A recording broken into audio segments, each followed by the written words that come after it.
Hi, and welcome to this practice of meditating on the heart space, a practice that I find really beautiful and just so uplifting and joyful to practice. So I really wanted to share it with you. And it's something that I've been practicing for a while, this listening into the heart. Um, because, like so many of us, I can get really persuaded by the head, and that's a good thing sometimes. But the heart is so much wiser, and the heart operates without the filter of ego, so it really knows just what is right for you. And I love this yoga teacher called Erich Schiffmann, and he says in his book, it's a really great idea to practice listening into the heart space every hour. So he says that he recommends to put an alarm on your watch or on your phone or something for every hour, so that at every hour you just stop and breathe and close your eyes and just listen in to what the heart's telling you. And he suggests that you're always in this phase of making a decision. So at that point, just to stop and ask a simple question and listen for the answer and see what comes up from the heart. And quite often it comes as a very quick and simple answer. And sometimes it comes as a feeling or intuitive sense. So yeah, that's something I've been practicing recently and forgetting a lot of the time and coming back to again, and I really love that practice. So I started to think about what is so important about the heart, and how does the heart have this sort of role in our life. And I looked into the meaning of the heart, and in Sanskrit there's this word hridaya, which is of the heart, and it relates to the heart as being the seat of God in the body. So it's a real connecting to your spiritual heart. So we know that the heart is physically a pump, and it gets our blood around the whole of the body and supplies the whole of the body. And so if you think of the yoga philosophy, and the body works on different levels, the gross that you can feel and see, and then you have the subtle, and you have the sort of bliss levels. So you have all the different levels that you operate on in life. So if you think of the heart as a pump supplying the whole of the body, you can also imagine how you could send your heart's feeling and intention out to the rest of the body. And just think of all those amazing feelings that you can get in the heart, and they're quite often a split-second feelings of joy and love and gratitude, and we don't tend to dwell on those feelings as much, I think, as we do on negative feelings. So this practice is all about dwelling on those feelings of joy and gratitude and compassion, and sending them out so they're vibrating into the body, and they're changing the level of consciousness in your cells.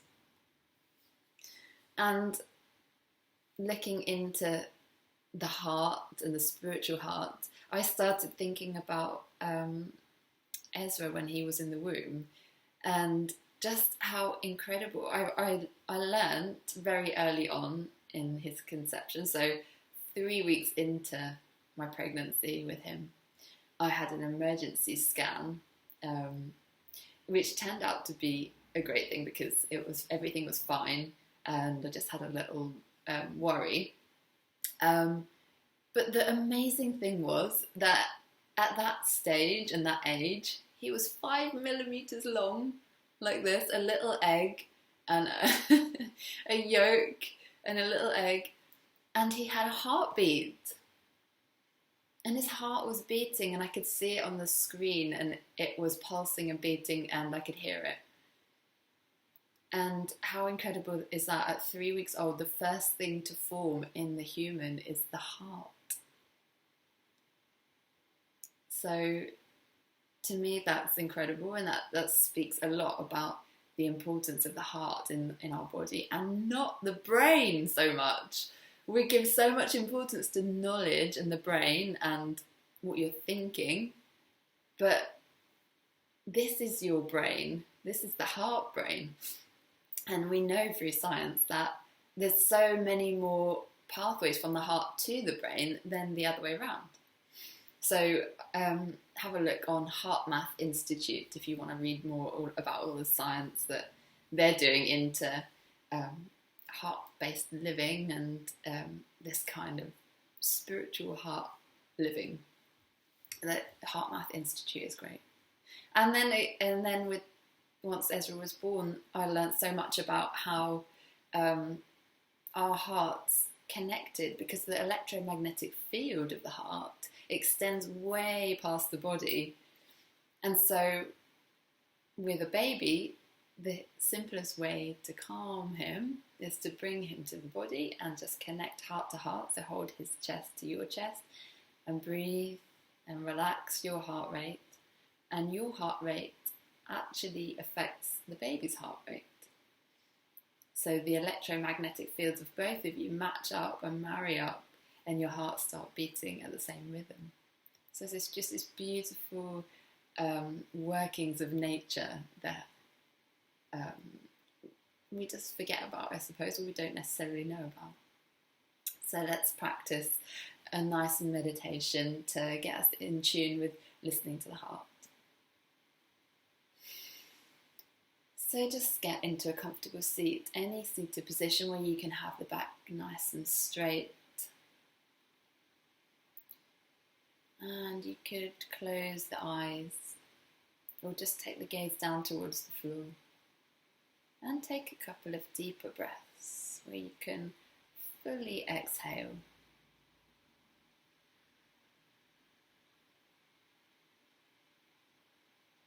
So you can feel the jaw softening and the shoulders softening. And the tension around the eyes just relaxing, as if the eyes could fall back into the head.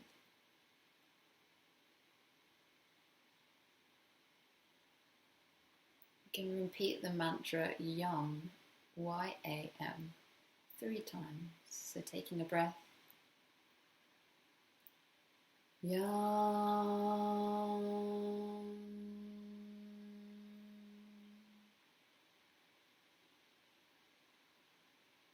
Yam.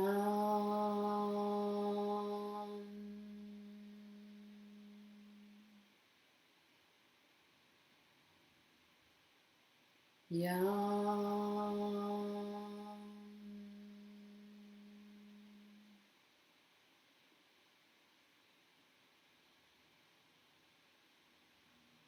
Just feeling the vibration in the body. And take the hand to the heart. You could take both hands to the heart and just to gently rub the heart, or just place the palms there to connect you with that part of the body.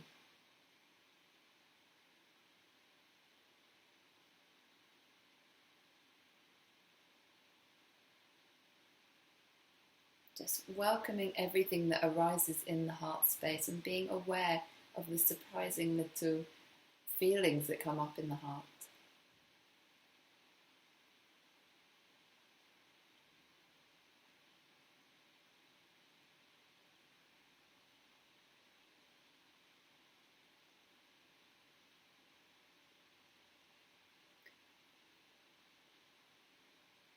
And then relaxing the hands. Start to bring to mind a sense of compassion, gratitude, or love. You could bring to mind a situation or a memory where you felt those feelings strongly, where you felt particularly loved.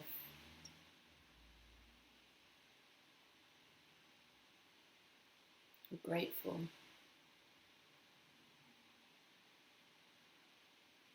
So evoke that sense of heart feeling, and just remember with the heart how that felt.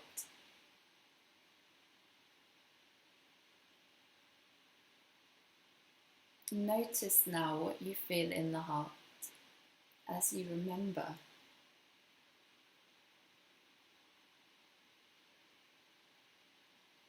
And as if replaying the memory over and over, replay that feeling in the heart so that you feel there is a swelling or a blossoming in the heart of that feeling that grows and emanates out. And as this feeling reverberates in the heart, allow it to travel out into the body, as if nourishing and feeding every cell in the body, reaching down into the belly, the hips, the legs, the shins and the feet, and out into the chest, the shoulders, the arms and the hands, the back, up into the neck, the head and the face, and out to the far reaches of the skin.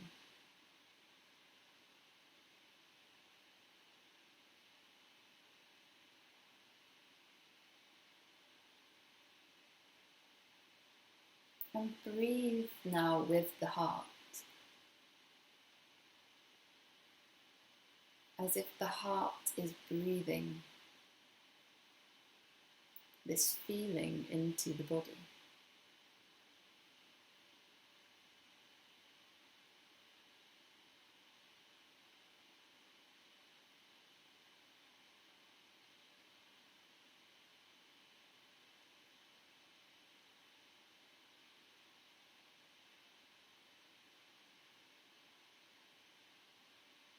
Keep the focus on the heart space.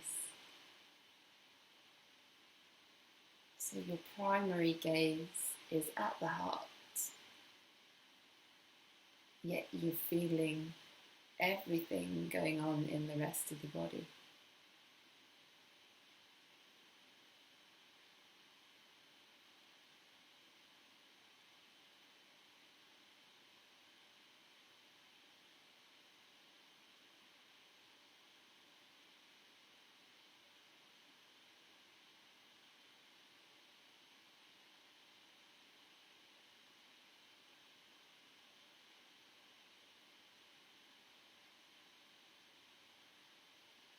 Keep letting those ripples emanate out into the body from the heart.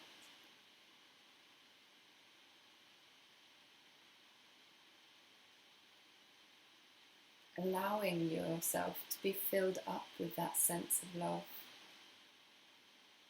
and joy.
letting the focus come back to the heart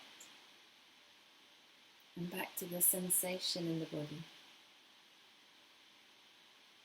Knowing that this feeling vibrates out beyond your body.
Let's finish with a metta meditation,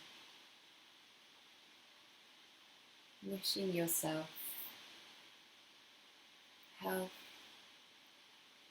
peace and happiness, or anything else that comes to mind. So may I be healthy, may I experience peace, and may I be happy. May I be healthy, may I experience peace, and may I be happy. And just emanating that feeling out to those around you and to as far as you can imagine, to the whole world, to all living beings. May they be happy, may they be healthy, may they experience peace. And bringing the hands together at the heart, just tucking the base of the thumbs in towards the heart. Om Namah Shivaya. With great respect and love, I honour my heart, my inner teacher. With great respect and love, I honour my heart, my inner teacher.